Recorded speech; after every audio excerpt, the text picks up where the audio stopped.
출산율이 저조해서 청년의 비율이 점점 줄어들고 있습니다. 청년을 부르는 호칭이 여러 가지 있죠. 어떤 사람들은 그들을 미래의 주역이라고 하고, 어떤 사람들은 나라의 기둥이라고도 하며, 또 사회의 초년생이라고도 합니다. 청년은 우리의 미래입니다.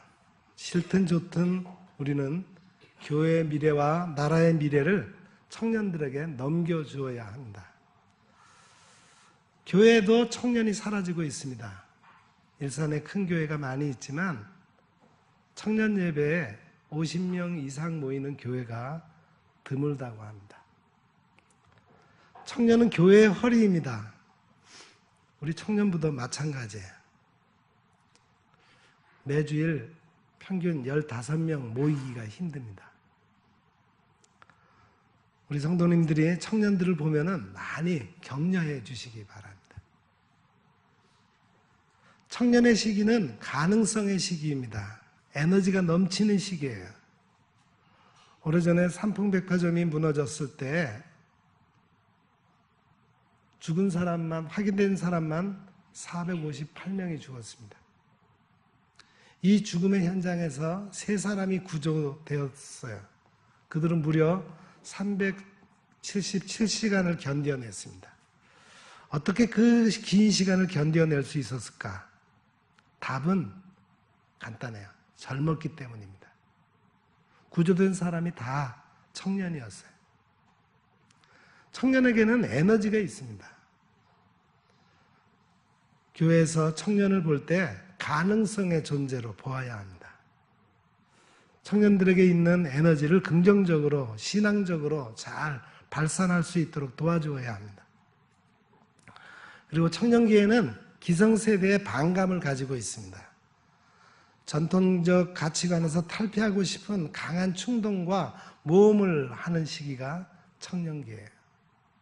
기존 세대들과 반대되는 선택을 하며 자기들을 표현합니다.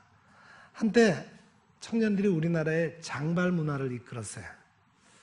그런데 막상 온 나라가 장발을 하게 되니까 본인들은 거꾸로 머리를 밤송이처럼 짧게 깎았습니다. 청년들은 밤이 되면 거리로 뛰어나옵니다. 기성세대하고 같은 시간에 놀기 싫다는 반감의 표현이기도 합니다. 청년에게 또 중요한 단어는 소속입니다. 유럽에 갱단이 많이 있어요. 그 단원들에게 설문조사를 했습니다. 당신은 왜 갱단원을 하십니까? 위험하고 죽을지도 모르고 유익한 것이 하나도 없는데 왜 갱단원이 돼서 사회를 어지럽게 하고 당신도 위험하게 삽니까? 그 이유가 무엇입니까? 그 첫째 이유가 거기 가면은 나를 알아주니까였습니다. 소속감을 좋아하는 겁니다. 어떤 조직의 멤버라고 하는 사실에서 자기 존재의 의미를 발견할 때 살맛이 난다고 생각합니다. 제일 두려운 것은 왕따가 되는 거예요. 소속감, 청년 시절에 소속감이 중요합니다. 그래서 동아리 활동을 하죠. 동아리 안에서 자기 존재를 확인하고 싶은 겁니다. 어떤 청년부 지도자 전도사님 한 분이 각 대학을 다니면서 동아리 활동을 조사해서 세미나를 했습니다. 거기 소개된 각 동아리의 이름이 참 특이합니다. 파란만장회, 기절초풍회, 삼천궁녀회, 경복궁 내시회. 재밌죠? 청년의 시기는 가정의 일원이라는 소속감을 벗어나서 다른 소속감을 찾는 시기예요. 교회도 청년들에게 이 소속감을 주어야 합니다.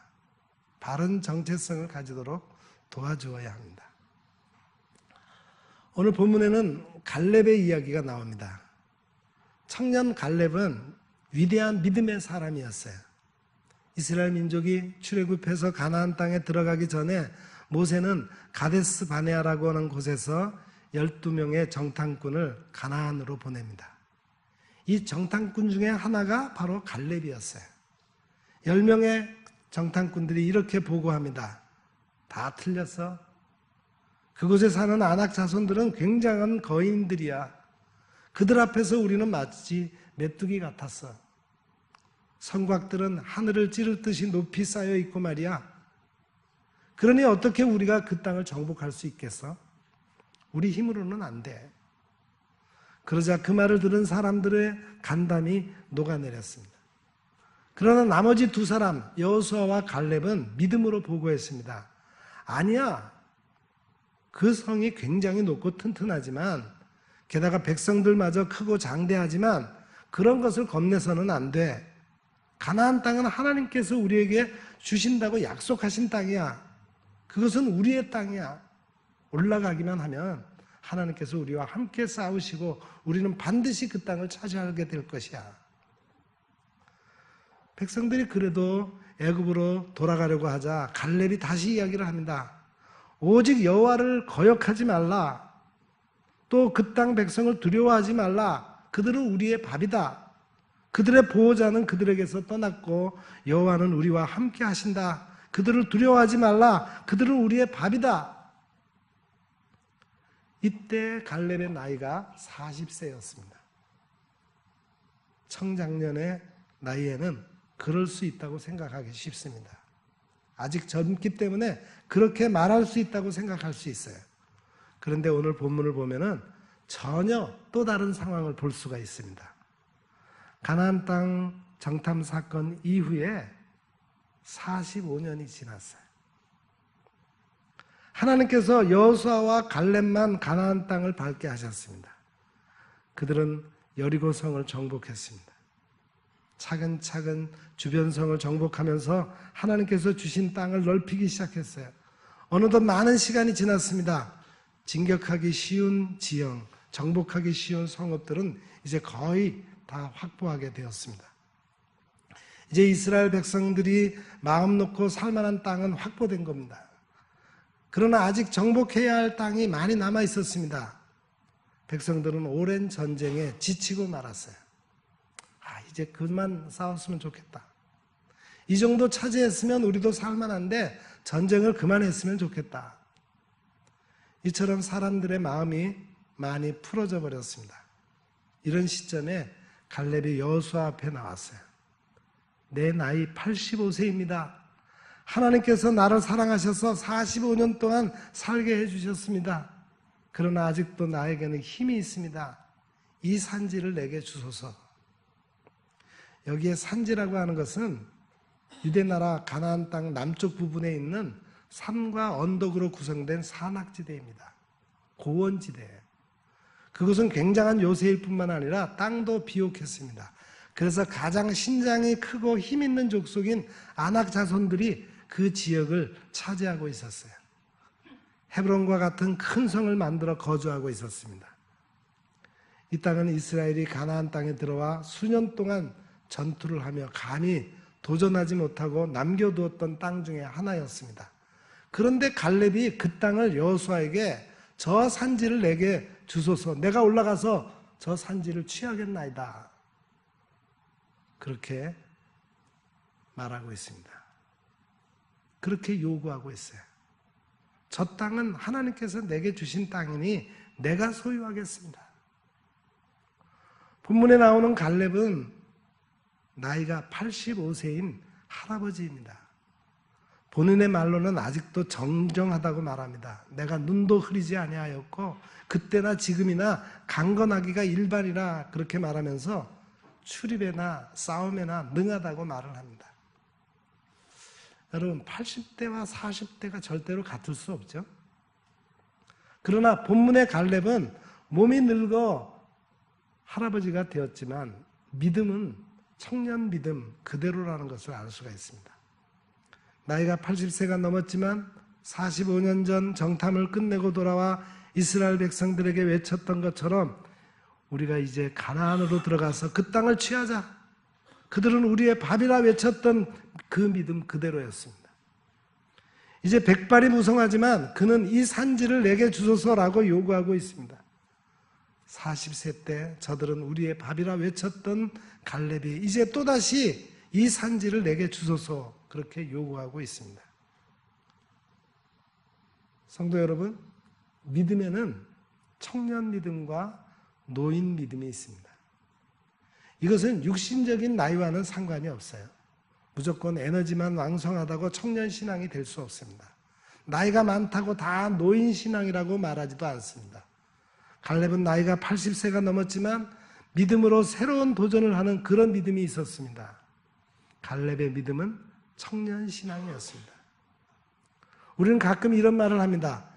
내가 조금 더 젊었어도, 내가 젊었을 때는 참 열심히 했는데, 그건 젊었을 때 이야기지 내가 안 해본 게 있는 줄 알아? 다 해봤어. 또 젊은이들도 이런 말을 합니다. 해봤자지 뭐. 내가 아무리 해봐도 변하는 게 없어. 나는 아무것도 할 수 없어. 이런 젊은이들은 청년 신앙이 아니라 노인 신앙을 가지고 있는 겁니다. 지금 저를 포함해서 60세 이상 되신 분들만 따라 하시겠습니다. 나는 청년이다. 내 믿음은 청년 신앙이다. 그렇게 믿으십니까? 네, 성도 여러분, 청년 신앙을 가지시기 바랍니다. 먼저 그러면 청년 신앙은 어떤 신앙이냐? 청년 신앙은 말씀 중심의 신앙입니다. 갈렙이 여호수아에게 하는 말을 자세히 보시기 바랍니다. 10절과 12절. 이제 보소서, 여호와께서 이 말씀을 모세에게 이르신 때로부터 이스라엘이 광야에 행한 이 45년 동안을 여호와께서 말씀하신 대로 나를 생존하게 하셨나이다. 오늘날 내가 85세로 돼. 12절. 그날에 여호와께서 말씀하신 이 산지를 지금 내게 주소서. 당신도 그날에 들으셨거니와 그곳에는 아낙 사람이 있고 그 성읍은 크고 견고할지라도 여호와께서 나와 함께 하시면 내가 여호와의 말씀하신 대로 그들을 쫓아내리이다 하니. 이 짧은 두 구절 속에 여호와의 말씀이라고 하는 말이 4번 반복되어 나타나고 있습니다. 갈렙의 청년 신앙은 말씀에 기초한 신앙이라는 것을 알 수 있어요. 갈렙의 청년이었을 때 나머지 정탐꾼이 본 것과 같은 것을 보았습니다. 아낙 자손의 장대함을 보았어요. 튼튼한 성도 보았습니다. 군사들과 최신 무기들을 보았습니다. 그러나 갈렙은 다른 정탐꾼들이 보지 못한 것을 또 보았습니다. 그는 하나님의 말씀을 보았어요. 그는 홍해를 건너게 하신 하나님의 능력을 보았습니다. 성도 여러분, 하나님의 말씀을 의지하며 사시기를 바랍니다. 말씀만 의지한다면 나이와 상관없이 청년 신앙을 가질 수 있습니다. 아무리 나이가 젊어도 환경만 바라보고 자기 능력의 한계만을 바라보는 사람은 노인의 신앙입니다. 우리 사회에는 청년답지 못한 애 늙은이들이 가득합니다. 우리 교회 청년들은 패기가 넘치는 젊은이들이 되시기를 바랍니다. 청년인데도 너무 늙어버린 청년이 있어요. 무슨 일을 하다가 금방 지칩니다. 무슨 일을 시키면 너무 힘들어합니다. 미꾸라지처럼 쏙쏙 빠져다닙니다. 나이는 청년인데 너무 빨리 늙어버렸습니다. 자기의 힘과 지식과 능력으로만 모든 것을 하려고 했기 때문입니다. 성도 여러분, 하나님의 말씀이 능력임을 믿으시고 말씀 붙잡고 사시기 바랍니다. 육신의 나이는 들어도 믿음만은 청년 믿음을 가지시기 바랍니다. 두 번째, 청년 신앙은 목적의식이 분명한 신앙입니다. 여기 여호수아 14장 8절 9절을 보겠습니다. 나와 함께 올라갔던 내 형제들은 백성의 간담을 높게 하였으나 나는 내 하나님 여호와께 충성하였으므로 그날에 모세가 맹세하여 이르되 내가 내 하나님 여호와께 충성하였은즉 내 발로 밟는 땅은 영원히 너와 내 자손의 기업이 되리라 하였나이다. 갈렙은 나는 내 하나님 여호와께 충성하였다고 고백하고 있습니다. 여러분, 나는 하나님의 말씀을 온전히 쫓아 충성하겠습니다. 이런 고백을 확실히 하시기를 바랍니다. 신앙인에게는 이런 목적이 분명해야 합니다. 청년 신앙은 분명한 목적이 있는 신앙이에요. 곤충학자 장 앙리 파브르라고 하는 학자가 날벌레를 연구하던 중에 아주 중요한 것을 깨달았다고 합니다. 날벌레들이 공중을 빙빙 돌며 나는데 가만히 보니까 이 날벌레들이 목적이 있어서 도는 것이 아니고 아무런 목적도 없이 무턱대고 누군가 앞에서 돌고 있으면은 뒤에 있는 놈들은 무조건 따라서 빙빙 돈다는 사실을 발견했어요. 앞에 있는 날벌레가 돌면 자기도 방향이나 목적도 없이 그냥 빙빙 도는 바람에 밑에 먹이가 있는데도 그것을 먹지 않고 도는데 무려 7일간 돈다고 합니다. 그러다가 결국은 굶어 죽더라는 거예요. 이것이 목적 없는 삶의 모습입니다. 젊은이들 중에도 친구 따라 덩달아서 빙빙 도는 삶을 살아가는 젊은이들이 참 많습니다. 빙빙 돌다가 같이 범죄하고 같이 밤새우고 빙빙 돌다가 실수하고 그렇습니다. 양로원의 노인들이 가장 많이 사망하는 시간대가 언제인가 하면은 생일 잔치를 하고 난 다음 날이라고 합니다. 양로원의 노인들에게 크리스마스나 생일은 목표가 있는 날이에요. 그날 많이 먹자 하고 기대를 가지고 있습니다. 그런데 그날이 지나면은 목표가 없어서 삶의 의지가 약해져서 죽게 된다는 겁니다. 목표가 이렇게 중요한 거예요. 제가 전에도 예화로 사용했던 것인데 할랜드 샌더스라고 하는 사람 최종 학력이 초등학교 중퇴입니다. 6살 때 아버지가 죽습니다. 12살 때 어머니가 재혼해서 집을 나갑니다. 그래서 이 사람이 12살 때부터 직장 생활을 했어요.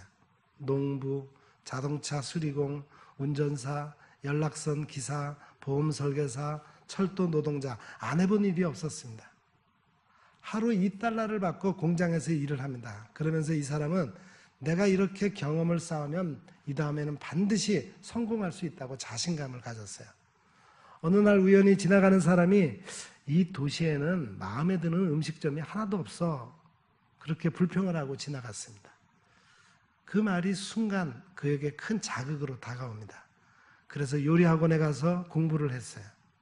그리고 39살 때 어렸을 때 어머니로부터 배운 닭튀김 요리를 발전시켜서 마침내 닭튀김의 1인자가 됩니다.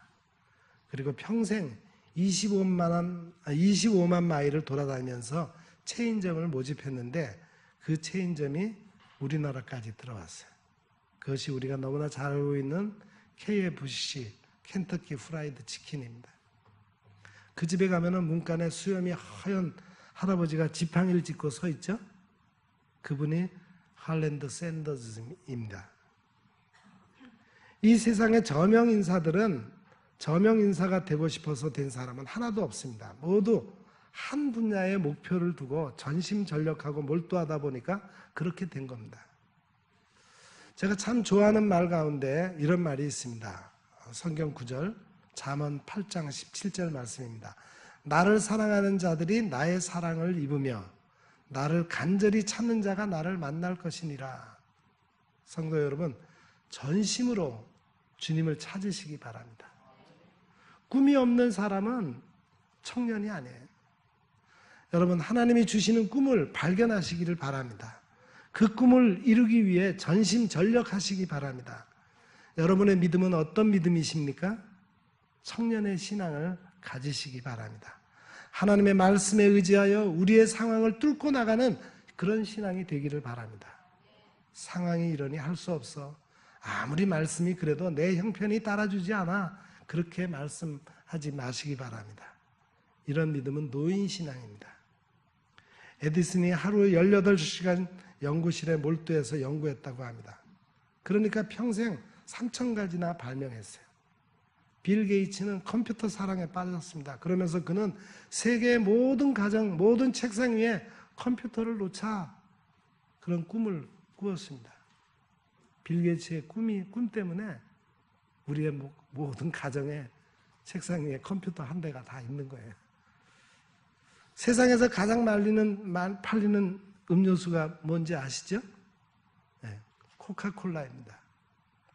회사 간부회의에서 간부들이 보고하며 코카콜라가 음료 시장에서 단연 매출 1인 것을 자랑했어요. 그때 코카콜라 사장이 이렇게 말했습니다. 저는 여기에 만족하지 않습니다. 우리의 경쟁 상대는 음료수 회사가 아니라 물입니다. 물과 그냥 생수와 싸우겠다는 거예요. 온 교회가 힘을 모아 전도하는 교회가 되기를 바랍니다. 이 거룩한 일에 하나가 되기를 바랍니다. 일산 전체가 복음화되는 꿈을 꾸시기 바랍니다. 온 세계가 복음화되는 그 비전을 가지시기 바랍니다. 그리고 그 꿈을 이루기 위해 믿음으로 하나님을 의지하며 전진하는 청년신앙의 소유자가 되시기 바랍니다. 복음은 구원하시는 하나님의 능력입니다. 복음을 부끄러워하지 마시고 열심히 전하시기 바랍니다. 힘써 초청하시기 바랍니다. 체념하고 포기하기보다는 갈렙처럼 청년신앙을 가지고 말씀을 의지하여 목적의식을 가지고 달려나가시기 바랍니다. 하나님께서 바로 우리들을 통해 위대한 일을 이루어 주실 줄로 믿습니다. 청년신앙이 가득한 청년교회가 되게 해 주실 것입니다. 기도하며 위대한 하나님의 역사를 준비하시기 바랍니다. 여리고성 앞에 서서 아무 말 없이 기도하였던 여호수아와 같이 정복되지 않은 헤브론성을 바라보며 저 산지를 내게 주소서라고 기도하는 갈렙과 같이 거인 골리앗을 바라보며 물맷돌 5개를 준비하는 다윗과 같이 영적 전투를 준비하시는 성도님들, 특히 우리 교회 청년들이 되기를 간절히 기원합니다. 기도하겠습니다. 사랑하는 하나님, 오늘 우리가 청년주의를 맞으면서 모든 성도들이 청년신앙을 갖기를 간절히 원합니다. 하나님의 말씀이 우리의 능력이 되게 하시고 하나님께서 맡겨주신 사명에 대한 목적을 분명히 함으로 하나님의 놀라운 일을 이루는 청년들이 다 되게 하옵소서. 예수님의 이름으로 기도합니다.